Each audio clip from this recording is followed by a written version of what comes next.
Good day, amazing viewers. You are welcome. We have these interesting functional equations. We are given a composite function at the left hand side, which is f of x equals f of x plus x.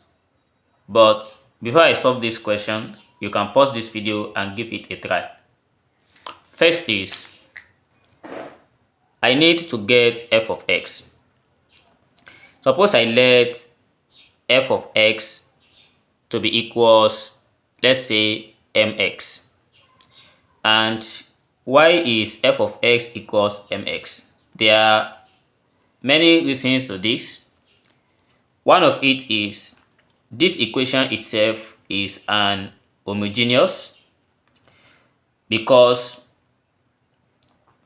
if you check the every terms here, it has exactly one application of x and without any constant values added to it. And again, let's say I consider f as a solution. For every f of, let's say, lambda x, we are going to have lambda f of x.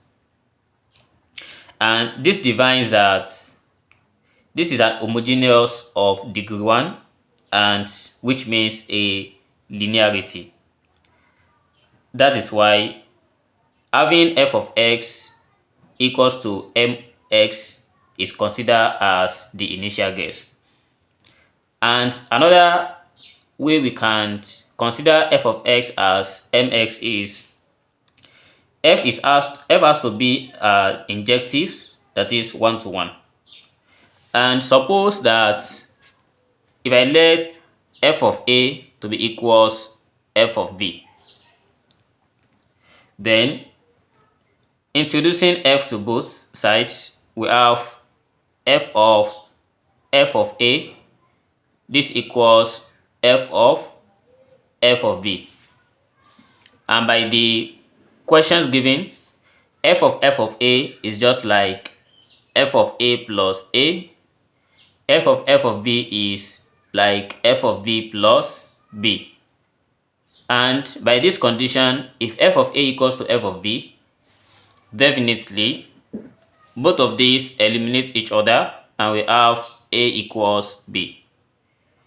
So if a equals to b, which shows that f is 1 to 1.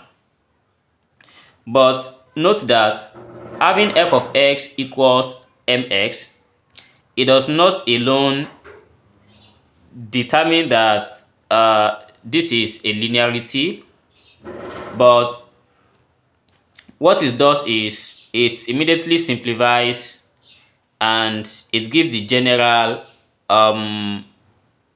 interaction of the structure. So that is how we have f of x equals mx. And looking at another thing is, if we keep introducing f to these functions, like let's say we have f of x, and I introduce another f to it, then this one also is f of x plus f of x. If you keep introducing f of x, it has a unique iterating structure without having endings. So which shows that we can just try to put a guess at the beginning that f of x equals mx based on this little proof. Then let's try to solve for f of x. Then since f of x equals to mx, so if I introduce f to this, we have f of x. This will be equals to f of mx. So if you have f of mx, this also implies that we have m into bracket of mx. And m into bracket of ms gives us m squared x. This is for f of x. And by substituting back, we have f of x, which equals f of x plus x. But f of x is given as m squared x equals f of x is mx plus y, this is x. By factoring out x, we have m squared x equals m plus 1 multiplied by x. So if x cancelled x, we have m squared equals m plus 1. And taking m plus 1 to this left hand side, we have m squared minus m minus 1 equals 0. But looking at the thumbnail itself, we have a particular diagram there, so which is the sunflower spirals. And how does that come in this functional question? Looking at this m squared minus m minus 1, if we solve something like this, we get the application of a ratio that's used in designing, or let's say that brought about the sunflower spirals.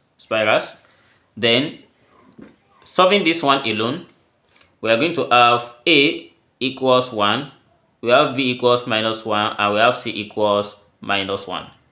Using the quadratic formula, we have m equals minus 1, that gives us 1, then minus plus the square root of minus 1 squared minus 4 into bracket of 1 into bracket of minus 1, and all of this divided by 2 multiplied by 1.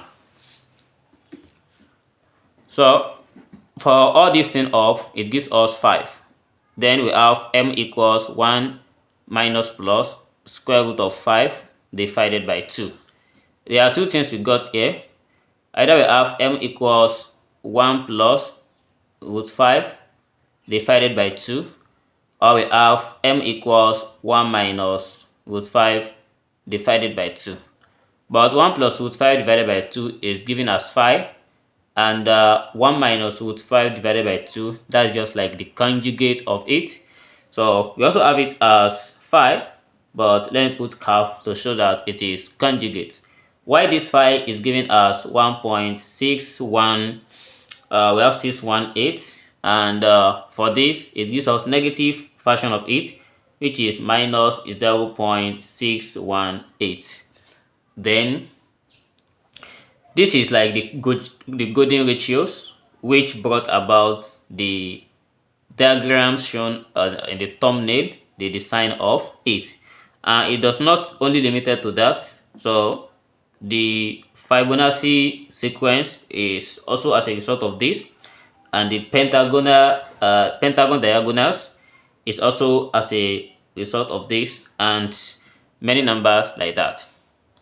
So therefore, since we have m already, which is 5, we can now conclude that the f of x is like 5x.